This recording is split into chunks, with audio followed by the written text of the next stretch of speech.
What's good, fight fans? Your Majesty speaking. So, Terrence Crawford has been reported to want $100 million for his rematch with Canelo Alvarez. And if not, he's retiring, or he's threatened retirement. So I hear. This seems like a reoccurring theme with Terrence Crawford when it comes to negotiating his deals. It's almost like he kind of catches a temper tantrum if he don't get what he want. And I hear people saying that, you know, he got everything to lose in this fight, nothing to gain. But if I'm not mistaken, if we go back 3 months ago, the person that gave him the opportunity, Canelo, also had nothing to gain in this fight, fighting against Terrence Crawford. If you really look at the particulars, Canelo, if he doesn't fight Terrence Crawford, like I said, win, lose, or draw, it would have been a problem. Had he lost, it was an issue. He lost to a smaller man. Had he won, we would have reheard what we heard when he fought Charlo, which was he beat a smaller man coming up to two weight divisions. In this case, they were going to claim that it was 3 weight divisions, even though we saw Terrence Crawford fight at 154. So for me, I feel like Canelo was in a no-win situation when he accepted the fight, to give Crawford the opportunity to gain everything that he gained. So the first time we seen this was in the negotiations with Errol Spence. Errol Spence did a lot in that fight or in those negotiations to make that Crawford fight happen, even down to little things like flipping a coin to see who's going to walk first or who's going to walk last. Those are things that I feel like Errol Spence probably could have stood on and said, "Nah, like I'm the guy that's bringing the people to the fucking fight. I'm the name that's done the pay-per-views. Like I'm the least thing I'm going to do is walk last. Like I gave you, and I'm the 3-belt unified champion. So the last thing I'm going to do is give you the luxury of being able to walk last. I'm already conceding money and stuff like that to be able to even get you to take the fight. So I don't like how when Bud is in a position of power, so say, how he kind of carries the situation.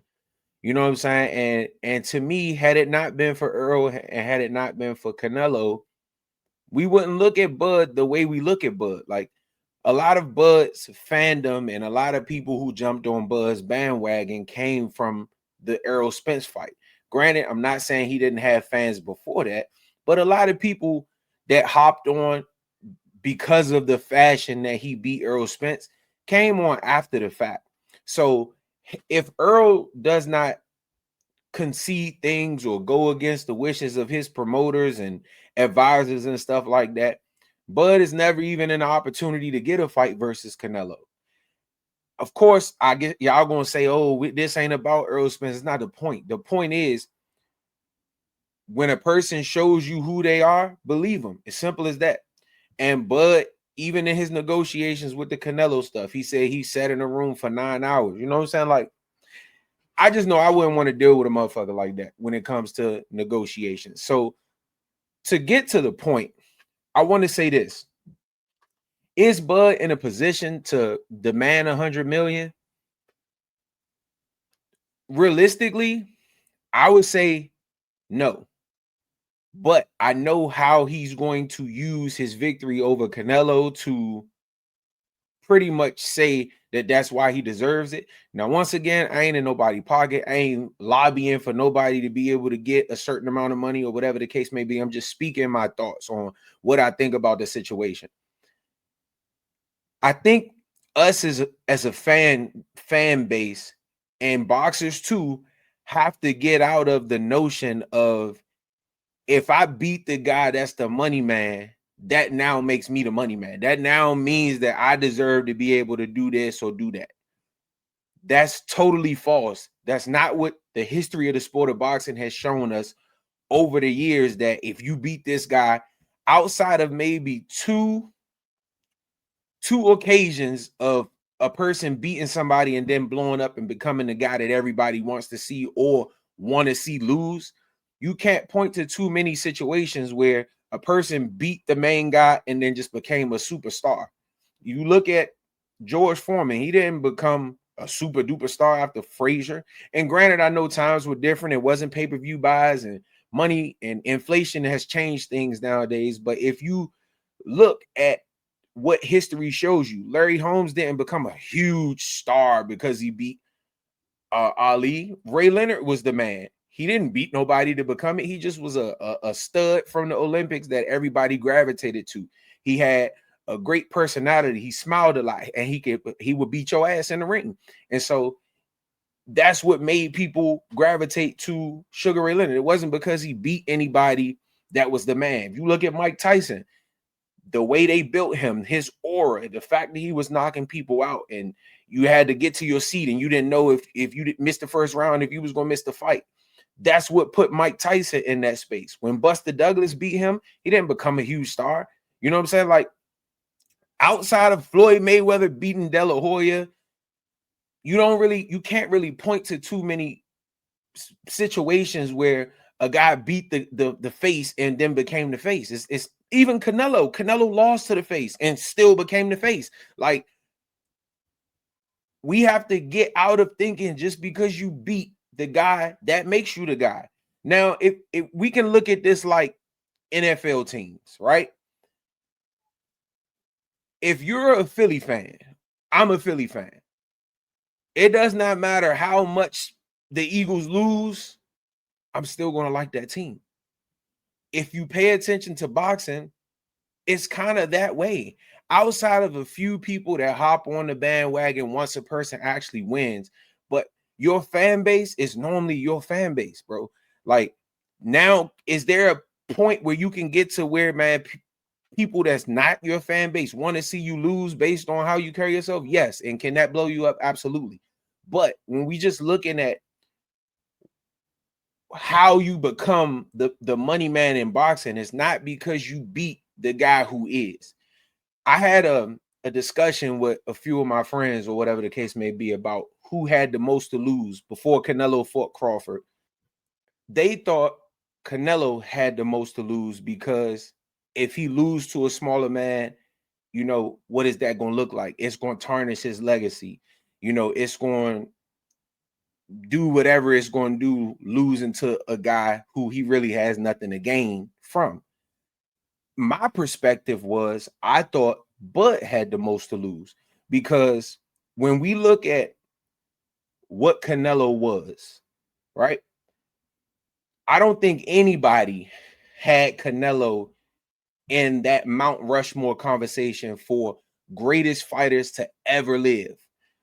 He's in that conversation for greatest Mexican fighters, but I don't think anybody has ever had him in the conversation for greatest fighter, top 4 fighters ever to live, right? But on the other hand, it was said that if Bud was to beat Canelo, seeing as though he's jumping 2 and 3 weight classes or whatever, however you want to classify it, he had an opportunity to become one of the greatest fighters of all time, regardless of race, right? So to me, and on top of that, we've seen Canelo lose before. It did nothing to his star status. It did nothing to his fan base. Canelo got even bigger after he lost to Floyd Mayweather. And then after he lost to Bivol, we've seen it happen too many times with Canelo, to where he loses to feel like it's going to diminish him or diminish his fan base. It's not going to happen. Canelo right now is probably still the man in boxing when it comes to who's going to be able to generate that type of money. That's just what it is. It goes back to fan bases. Now, when you look at Bud now, after the win over Canelo, is on all of the magazines. Everybody's talking about him. Now he's considered, for a lot of people, not all, but one of the top 5, definitely top 10 greatest fighters to ever live, regardless of race. Now, if he loses to Canelo, however he would have lost, he's now no longer in that conversation. I don't think people would have put him in that conversation. Of course, hindsight is always 2020. We can say yes, they would have, but when you look at the narrative around Terrence Crawford's wins before Canelo, and even with the Canelo win, they still diminish it. Errol Spence was in a car accident, was never the same. Sean Porter was 1 foot out on retirement. Amir Khan was washed. Kell Brook was washed. Like Jose Benavidez had one leg. The narrative around Terrence Crawford was that everybody he fought was either a shell of themselves or wasn't that good to begin with. So had he lost to Canelo, I believe everybody would have justified why the win over Bud looked so bad would have been, over Spence. Why that win looked so good for Bud was because Spence wasn't the same. I think with him beating Canelo, it kind of justifies why he beat Earl's ass that bad. So for me, I felt like, and like I said, I'm the type of person that's perfectly fine with being on the outside of the fence with nobody agreeing with me standing on my square, and I'm cool with that.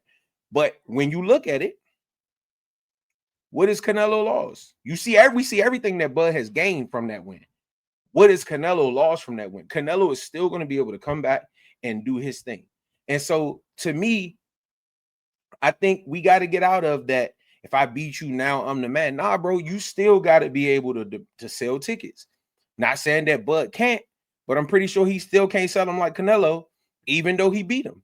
And so I think this is one of those situations where Bud should probably humble himself. And like I said, I'm not trying to lobby for him and what he make or none of this, because I really don't give a fuck. I just be wanting to see fights. And in reality, I think Bud honestly probably shouldn't fight Canelo again, whether it's for 100 million or not. If it is for 100 million, it makes all the sense in the world. But like you said, the last thing you want to do is get in there and something goes wrong in the second fight. And once again, because you don't have that benefit of the doubt that Canelo has, your stardom dwindles. You know what I'm saying? I would much rather see Bud either retire anyway or go down to 160 and become a 4-division champion, because I don't think, a four-weight undisputed champion, because I don't think none of those guys at 160 can do nothing with him. And then bow out gracefully, go out as one of the top guys to ever fight. Roy Jones made that mistake, fighting to the point where he kept losing, and now he kept trying to get it back, and he kept losing, and now the way we view Roy Jones has diminished so much. But if Roy Jones would have retired after the first Tarver fight, we would have been talking about Roy as one of the probably top 2, top 1 greatest to ever live. So for me, I get why he's asking for the money. I can't tell nobody what the fuck to ask for. Ask for what you believe you're worth. But it is a kind of like a stain when you keep seeing him do this stuff in negotiations, and in the end, us the fighters be the one to hurt from the shit, because we never get to see the fights that we want to see when we want to see them. But let me know what y'all think in the comments. Let me know if y'all think Bud is worth the 100 million. If y'all think that because he beat Canelo, he's now the money man. Let me know how y'all think about it, man. Also, if you have not subscribed to the channel, please do so. If you have not hit the notification bell, please do so also, so that you will be notified when I drop future videos. And also, if you have not followed my social media channels, they are in front of you. Please do so. And until next time.